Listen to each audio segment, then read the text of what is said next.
Boa noite. Ó, estão afinados. Muito bem.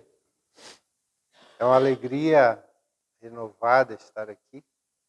E a convite da casa, esperamos que as nossas reflexões possam trazer a todos nós algum alento, algum incentivo, alguma força, já que o tom da leitura já nos pede, nos orienta a transformação por dentro.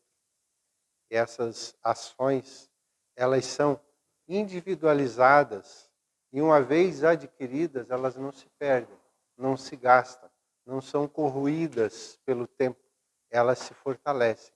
Então são qualidades que cada um de nós desenvolve na medida em que passa pelas experiências. Nem todas elas muito agradáveis, mas todas elas ajustando-se ao que nós precisamos para dar passos, para sair do estado de inércia para o estado de ação. Qualquer que seja ela é válida, ela é importante, ela é fundamental, porque ela nos tira, então, desse movimento de inércia, essa coisa de vou ficar do jeito que está para ver como é que fica. Não fica nada, não muda nada, você não mudou nada. Você não criou nada, você não buscou expectativa, você não leu uma obra, você não buscou alguma coisa boa, você está esperando que o movimento venha de fora para dentro. E, na verdade, o movimento saudável, ele tem que vir de dentro para fora. Quando Cristo nos propõe, sois luz, ou deixai brilhar a vossa luz, é sinal de que nós as possuímos. Mas nós não queremos deixá-la brilhar. Porque, afinal de contas, eu sou um coitadinho, se eu ficar assim com as mãos na cabeça de alguém, posso cansar, né? Pode doer meus braços, então eu prefiro eu tomar o passe. Sou um coitadinho. Uma vez que eu posso levantar, eu posso dizer, não, peraí, eu também posso ajudar. Eu também posso ser útil, eu também posso aliviar dores. Eu me recordo, Luiz, que eu estava novo no Espiritismo, nem vou dizer quando, né? Novo. E um dia, uma pessoa me chamou para eu dar um passe numa criança. E, novo, poucos passes e tal, ela disse assim, ó, essa menina, era a mãe, a menina estava sentada numa cadeirinha de bebê, né? Essa menina está com a febre muito alta. Não tenho como tirá-la daqui nesse momento, mas eu tenho certeza que o teu passe vai ajudar. Eu não tinha essa certeza, que ela tinha. E ela disse, toca. Eu toquei, a menina estava fervendo. Fechei os olhos, fiz a oração sincera, com carinho, com respeito, daquilo tudo que eu aprendi na instituição que eu frequento. Quando eu terminei o passe, gente, ela disse, encosta a mão na menina. Eu encostei, a menina não tinha febre. Eu fiquei, sabe, naquele momento eu disse, é isso. Então, ali eu aprendi que nós possuímos energias magníficas. Quando elas não são utilizadas da forma correta, ou seja, eu, como médium, eu sou uma usina que gera energia. E se eu não distribuir essa energia, ela vai sobrecarregar o meu sistema. E aí eu vou ficar mal. Achando às vezes que eu preciso tomar passe, eu preciso dar passe. Preciso ajudar os outros. Então, nós viemos aqui falar sobre um tema que acho que ninguém ouviu falar. Nunca ouviram essa parábola do rico e de Lázaro. Vocês nunca ouviram, né? Mas, então, já que é a primeira vez, eu posso me deter. Então, aqui já enfatizei alguma coisinha relacionada ao Lázaro. Ou a nós nos sentimos como um Lázaro. Aquela coisa de que não dá, não posso, não é? E raramente nos sentimos como ricos, como com potenciais, com capacidades, com energias suficientes, não só para dosar as nossas dificuldades, mas para amenizar as dos outros também. Agora, não é porque eu fiz 1, 10 ou 20 palestras, porque as pessoas vieram aqui e tomaram passes, que eu vou cobrar delas a mudança. Já. Essa mudança, como eu falei no começo, ela é de dentro para fora. Então, às vezes, ela pode levar uma encarnação inteira para a pessoa começar a mudar. Mas quando a pessoa começar a mudar, é uma mudança para sempre. É aquilo que a pessoa diz assim, eu quero.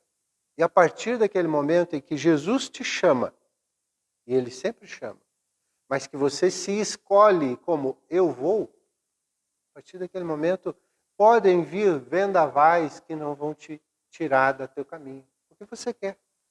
Quando você não quer, o que acontece? Você arruma uma desculpa. Hoje está chovendo, hoje não sei o quê, vai ter um joguinho lá, o último capítulo da novela, semana que vem começa a outra novela, então, enfim. Kardec, no livro O Céu e o Inferno, capítulo 1, item 1, ele vem com essas perguntas. Vivemos, pensamos e operamos. Eis o que é positivo. E que morremos. Não é menos certo. Mas deixando a terra, para onde vamos? Que seremos após a morte? Estaremos melhor ou pior? Existiremos ou não? Ser ou não ser? Tal alternativa. Está cheio de espíritas, palestrantes, diretores, presidentes, até talvez de federativas, morrendo de medo de morrer. Desesperado. Ai, meu Deus do céu. Como se não entendesse. Não estou dizendo que não dói se houver a necessidade, daqui a pouco haverá, ninguém vai ficar para semente, de um afastamento abrupto de alguém que você ama, isso vai doer. Vai doer. Mas você já vem com um determinado preparo há algum tempo, que te dá suficientemente suporte para você dizer, olha, se eu estiver aqui hoje, amanhã ou depois, que seja. Mas não, ai meu Deus do céu. Muita gente ficou nisso. Tem gente que está com tanto medo que até hoje não saiu de dentro de casa. Respeitamos qualquer ponto de vista, qualquer maneira de... Enfim. Mas para aquela pessoa que já tem alguma coisa dentro dela, ela não pode alegar que não sabe. Ela pode ir. Claro, aí tem pessoas com idade maior, com outras coisas, não estou entrando nesse mérito, estou entrando no mérito da capacidade. E talvez até essas pessoas que... eu sou uma pessoa na determinada idade, eu não consigo ir ao centro da paz. Mas eu posso, de dentro da minha casa, fazer orações pelos outros. Mas aí não dá tempo, porque eu tenho que ver o Facebook, a novela, não sei o que. Então, o movimento feito por cada um de nós fará uma transformação do mundo. Mas ele é um movimento que tem que acontecer. Já que o nosso tempo aqui é curto, vamos entrar na parábola. Parábola do rico e de Lázaro. Está lá em Lucas, capítulo 16, versículo de 19 a 31. Eu vou ler a parábola e depois nós vamos comentar um pouquinho, tá? E aqui eu estou pegando essa tradução, de Haroldo Dutra Dias. Ora, havia um homem rico que se vestia de púrpura e linho, deleitando-se a cada dia esplendidamente. E um pobre de nome Lázaro, coberto de chagas, estava lançado junto ao portão dele, desejando saciar-se do que caía da mesa do rico. Além disso, os cães vinham lamber-lhe as chagas. Sucedeu que, ao morrer, o pobre foi levado pelos anjos para o seio de Abraão. Morreu também o rico e foi sepultado. No Hades, levantando os olhos e estando em tormentos, viu Abraão de longe e Lázaro no seu seio. Ele, clamando, disse, Pai Abraão, tem misericórdia de mim, e envia Lázaro para que mergulhe na água a ponta do dedo e me refresque a língua, porque estou aflito nesta chama. Disse Abraão, filho, lembra-te das tuas coisas boas durante a tua vida, e Lázaro, do mesmo modo, das coisas más. Ele agora está sendo consolado, e tu estás aflito. Além disso, foi estabelecido um grande abismo entre nós e vós, a fim de que os que queiram atravessar daqui para vós não possam, nem atravesse de lá para cá, para nós. Disse: sendo assim, peço a ti, Pai, que eu envies à casa de meu pai, pois tenho 5 irmãos, para que lhes testemunhe, a fim de que eles também não venham para este lugar de tormentos. Diz Abraão: não, diz Abraão: eles têm Moisés e os profetas, ouçam a eles. Ele disse: não, meu pai Abraão, mas se alguém dentre os mortos ir ter com eles, se arrependerão. Disse-lhe: se não houve Moisés e os profetas, mesmo que alguém se levantar dentre os mortos, não serão persuadidos. Então essa é a parábola. Essa parábola, como as parábolas que estão descritas no Novo Testamento, gente, elas não são boladas pelo cara que escreveu. Isso aqui, quem bolou e quem trouxe a informação foi Jesus. Ele mesmo pensou em cada um dos elementos dentro da parábola e trouxe a informação para a gente, para que ela ficasse. Então, há 2000 anos, quem ler essa parábola vai se identificar dentro dela. Só que, ao longo do tempo, houveram aprimoramentos, entendimentos acerca do que foi trazido pelo próprio Cristo. Então, aqui entrando na parábola especificamente, Jesus coloca o rico como realmente rico. Alguém que tinha tudo o tempo todo. O que precisasse, ele tinha de sobra. E o pobre era extremamente pobre, ao ponto de os cães virem e lamber as chagas. Ou seja, além de ele ser pobre, estar com fome, ainda tinha a companhia dos cães. Ah, mas aí era bom. Não, não era bom. Porque a visão que se tinha há 2000 anos dos cães era que eram seres desprezíveis. Então, eram seres à parte, não deveriam nem conviver com seres humanos. Então, imaginemos como Jesus coloca a situação. De um extremamente tranquilo, o outro extremamente complicado. Hoje, os extremamente ricos ainda têm, os extremamente complicados diminuíram um pouco, não são tão assim. Mas, enfim, até na segunda-feira, eu fui fazer uma outra doutrinária num centro chamado Recanto de Luz. E, de repente, ao iniciar as orações, a leitura, entrou um moço, porque ali é um lugar bastante complicado. Entrou um moço de bermuda, urinado, cambaleante, quase caiu em cima de um, quase caiu em cima do outro, sentou, disse: eu ainda vou sair disso. Acompanhou o Pai Nosso, levantou o cambaleante e foi embora. Mas aí eu pergunto para vocês, a que ponto nós, enquanto sociedade, fomos levando alguns elementos para que eles se sentissem ao ponto de cair nesses abismos absurdos? Pela ganância, nós, alguns, acabamos movimentando coisas para que as pessoas se entorpeçam. Enquanto ele está se drogando, alguém está ganhando dinheiro. E aí, que compra coisas, que faz isso, que faz aquilo. Então, só que aquela criatura, para nós, quem é? Ela não tem nome. Ela não tem pai, não tem mãe, não tem amigos. Nem ela é, efetivamente. Só que a base primeira e principal da doutrina, e que vem ser assinada também por Paulo, aqui nessa obra, Paulo de Tarso vem dizer aqui nessa obra, que o pilar central da doutrina espírita é a caridade. Então, só que a caridade não é aquela coisa cega que tu sai fazendo tudo para todo mundo o tempo todo. Você tem que respeitar o direito do outro. E você também não pode cobrar do outro, como eu falei, uma vez que o cara assiste 2, 10 palestras, que ele transforme.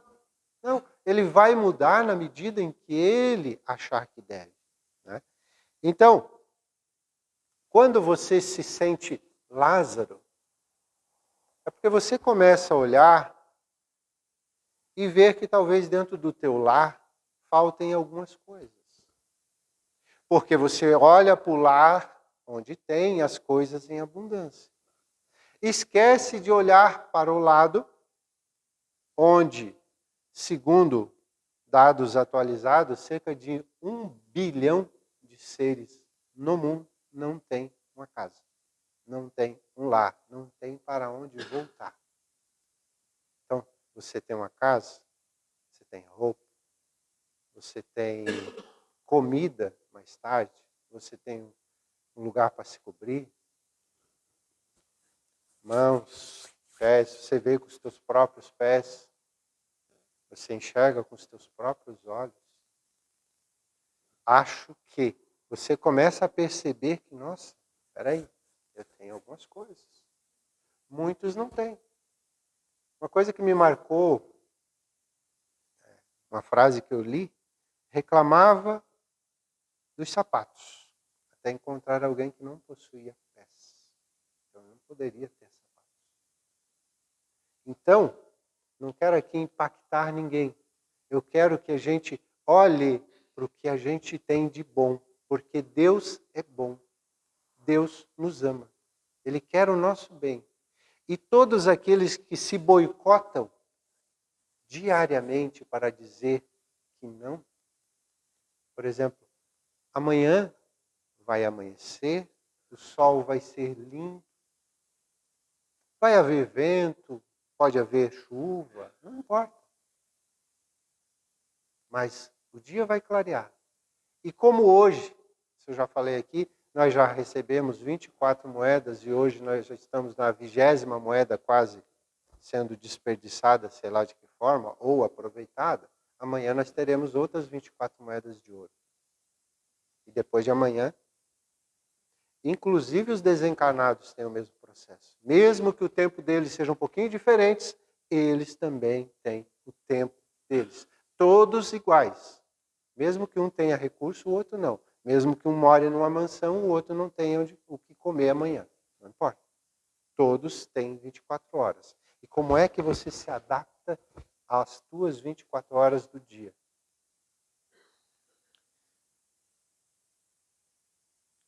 Quando Jesus coloca na parábola a questão de que notem bem, voltando um pouquinho, existem 2 elementos na parábola. Qual era o nome do pobre na parábola? Lázaro. Pergunta extremamente simples e igual. Qual era o nome do rico?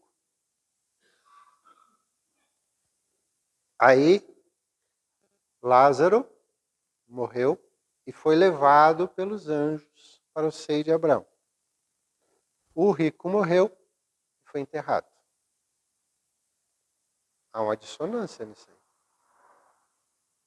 Por quê?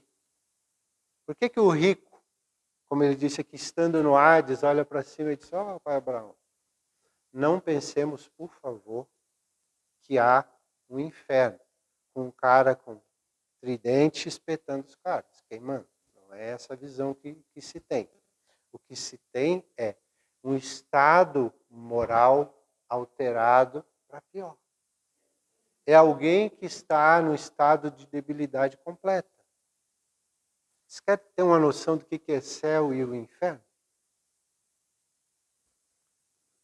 Um monge, chegou alguém para o monge e perguntou, monge, o que é céu, o que é inferno? E era, na época, aqueles espadachins, né? E aí o monge olhou para ele, tu acha que eu tenho tempo para ficar perdendo contigo? Se eu não sei o que, o cara puxou a espada e botou no pescoço do monge. Isso é o inferno. Guardou a espada. Desculpa, isso é o céu. Às vezes no mesmo ato, ou numa outra situação. Tem um casal deitado na cama. Ele está no inferno e ela está no céu. Como assim? Ela trabalhou o dia todo, fez as suas atividades, fez o alimento, cuidou das crianças, ajudou alguém na rua, enfim. Cansada, deitou-se para dormir. O marido saiu do trabalho um horário antecipado, passou em algum lugar, tomou, drogou-se, brigou com alguém, matou alguém lá na surdina, lavou-se, veio e deitou. Ele está no inferno, ela está no céu. Estado mental de cada um. Então o rico estava atormentado, porque ele sabia que tinha o suficiente para ele e para muita gente, mas ficou tudo meu, para mim. Então, quando você entra nessa situação, você talvez encontre o lado mais triste do egoísmo. E, por outra, o estado de indiferença. E lá no dicionário, indiferença diz: estado daquele que não se envolve com as situações. Falta de interesse, de atenção, de consideração, descaso, desdém.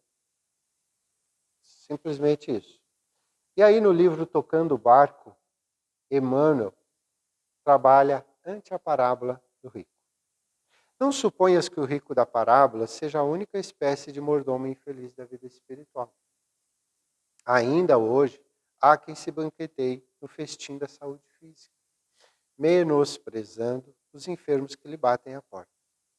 Por toda parte, verificamos a luzida assembleia dos que se fartam à mesa da inteligência, olvidando aos irmãos de caminho que lhe pedem socorro, mergulhados nas correntes da ignorância. Em outros lugares é possível observar a caravana dos que passam, hipertrofiados de conforto. Bom, aqui há algumas questões. Essas parábolas, como tantas outras, elas são orientações de Jesus para o nosso momento. Momento de alguém que está encarnado ou de alguém que está desencarnado. Não importa. Importa que, ao você entender que há pessoas no teu entorno, ao você entender que você pode fazer a transformação, inclusive para essas pessoas, Deus conta contigo. E aí, como nós somos os encarnados atualmente, o que Deus faz? Deus confia seres para que a gente cuide, para que a gente ampare, para que a gente oriente, para que a gente ame. Só que muitas vezes nós abusamos da ingenuidade de alguns. Nós jogamos o nosso ácido corrosivo em outros. E com isso, geramos um movimento de sofrimento no nosso entorno. E isso nos gera dificuldade. Porque quando nós trabalhamos a questão, e ela vem no Livro dos Espíritos, na sua questão número 1, em que fala sobre Deus e diz que Deus é a inteligência suprema, causa primária de todas as coisas, ele vem dizer que tudo que foi feito por Deus é perfeito. O nosso corpo, você já parou para perceber como é o seu corpo? Os teus olhos. Como é que você olha para alguma coisa, capta ali a informação e ela é decodificada no teu cérebro.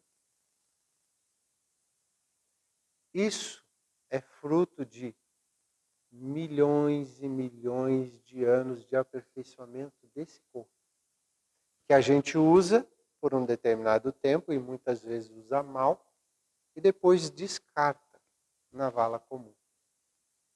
Só que a maioria de nós vem para transformar-se em uma criatura melhor. Vem com o propósito de ser feliz. Mas aí a gente não encontra motivos para ser feliz. A gente encontra motivos para chorar, para perseguir. A gente olha no nosso entorno e percebe pessoas que estão aparentemente mais felizes do que nós. Nós nos sentimos os derrotados. Às vezes parece que os casais com os quais a gente convive estão em perfeita sintonia. Mas, no fundo, todos têm desafios. Todos estão buscando uma forma de ajustar-se com a vida. Esse processo, então, quando você trabalha da indiferença, é algo que faz com que você olhe para o lado e veja que a outra pessoa também tem os seus desafios. Então não cabe a nós cobrarmos dos outros ações que nós não fazemos. Nós somos aqueles do ontem que viemos hoje plantando amanhã. Hoje nós colhemos um pouquinho do que plantamos e estamos semeando a nossa semeadura do amanhã. E quais sementes nós escolhemos quando Deus nos permitiu reencarnar? Muitos escolheram limões, muitos escolheram laranjas, outros melancias, outros até carvalhos. A melancia leva 6 meses para ficar pronto, o carvalho 100 anos. Cada um de nós escolhe, vive e planta o que quer. Cada um de nós é senhor dos seus atos. Só que tem uma regra única: colheita, que a espiritualidade nos chama de coercitiva. É aquela colheita em que você é constrangido a juntar aquilo que você plantou por aí. Então, por isso que talvez seja importante a gente que tem filhos olhar para os nossos filhos com um olhar de fraternidade, de bondade, entender que eles estão em processo de aprendizado. Tem alguns um pouquinho mais velhinhos que já vão entrando em conflito com os adultos, querendo já ser adultos, muito embora ainda sendo crianças. Então, cabe aos pais uma tolerância, uma orientação. Não a briga, a violência, porque isso não leva ninguém a nada. A gente está vendo aí pelo mundo os atos de violência que acontecem, eles não trazem benefícios a ninguém. Nem a quem agride, nem a quem é agredido. Então, quando nós recebemos a missão divina de sermos pais, ou de termos pessoas ao nosso lado, Deus espera o melhor de nós.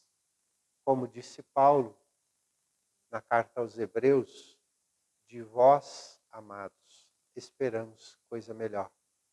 Ou seja, as pessoas estão por aí fazendo coisas, beleza.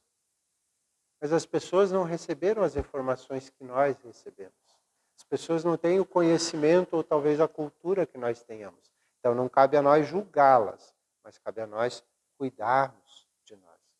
Se o vizinho, se o colégio, se as pessoas no nosso entorno, no bairro, têm costumes que são avessos ao que nós moralmente sabemos, não cabe a nós fazer o mesmo. Dizendo, é costume fazer isso. Quando Deus coloca elementos na nossa vida, Ele coloca elementos para nós aprimorarmos. Como o oleiro, que pega o barro e transforma em jarros, e transforma em uma série de materiais úteis para nós. Então nós estamos manipulando o barro da nossa vida. E nós estamos transmitindo aquilo que recebemos de nossos pais. Muitas vezes a gente tem repetições, a gente repete padrões. Meu pai não me tratava bem, agora eu não trato bem meu filho. Mas eu não percebi isso. Há alguns que talvez não tiveram convivência com pais. Então, mas conviveram com algum adulto, e esse adulto traz algumas coisas. Então, o que acontece? Nós estamos aqui encarnados, vivendo um determinado tempo, 50, 60, 100, 110, tem alguns aí que vão chegar aos 120, é o que estão me falando aqui no coisinha aqui. Tem alguns que vão chegar aos 120, não fica preocupado que vai chegar lá. Mas como é que nós vamos acordar no lado espiritual? Bem, em paz, no inferno ou no céu? Porque, gente, é uma coisa muito individual. Muito individual. Por exemplo, tem duas pessoas presas, encarceradas no mesmo lugar. Mas elas estão completamente diferentes. A primeira, que está ali encarcerada, ela está rezando por todo mundo, pedindo, olha, me desculpa, deixa eu mudar, ajuda as pessoas que estão aqui. E o outro não. O outro está tentando, sabe, se ele pudesse, ele esfarelava as pessoas que estivessem perto dele. Ou aquelas que o levaram até aquele espaço. Então, o mundo vai distribuir para nós coisas. Todo mundo, como disse o Cristo, no mundo tereis aflições. No mundo tereis aflições. E aí ele diz, eu venci o mundo. Mas o que difere uns dos outros nessa relação? É o que eu faço do que o mundo me dá. Isso faz a diferença. Isso me diz se eu vou ser melhor ou não. Se eu aprendi a lição ou não. Então, as pessoas vão me xingar, vão me ofender, vão me magoar, ou vão tentar fazê-lo. Eu me magoo se eu quero. Se alguém chegar aqui agora e começar a me xingar, seu isso, seu idiota, seu não sei o quê, e eu começar a discutir com ele, não sou, já virei. Já virei idiota, já virei grosseiro, já virei não sei o quê. Eu comecei a discutir com alguém que talvez no momento não estivesse muito bem. E também, por outro lado, é importante a gente perceber que a gente convive diariamente, dia e noite, com amigos espirituais. E a gente os escolhe. Porém, a partir da nossa escolha, eles, como dizem as obras, acabam nos dirigindo. Você escolhe quem está do teu lado. Agora, esse vai te influenciar. A mesma coisa, se tu chegar em casa agora, depois, e ligar a TV, tem 1000 canais. Você escolhe um canal. Esse canal vai te influenciar para uma coisa ou para outra. Você pode ligar no MMA, pode ligar num canal evangélico fazendo oração, você pode procurar alguém vendendo alguma coisa, e esse canal vai te influenciar. Pode ser jogo, você pode começar a brigar com os caras lá, por que não tocou a bola? Né? Então, veja o que entra dentro de você. Veja o que te faz uma coisa legal, me sinto bem. Agora veja o que não faz bem para ti. E isso é melhor você retirar da tua vida. Porque isso te faz mal, isso te sufoca, isso te deixa triste, revoltado, desesperançoso. Então, veja, filtre e sinta o que for melhor. Porque Deus só quer o nosso bem. Deus só nos ama. Deus só entra com um lado bom, com a caridade, tudo que for possível. E nós, às vezes, entramos com a reclamação, com ódio, tristeza, mágoa, e, enfim, tantas adversidades que a gente encontra. Tá bom? Agradeço a todos pela acolhida, pelas vibrações boas, e esperamos que nós, de retorno ao nosso lar, possamos voltar melhores, possamos voltar mais harmonizados. Mesmo que essas palavras, poucas, rápidas, possam ter sido meio que comuns, porque já foi ouvido, mas talvez ela não foi vivenciada. Então, obrigado a todos. Obrigado à casa.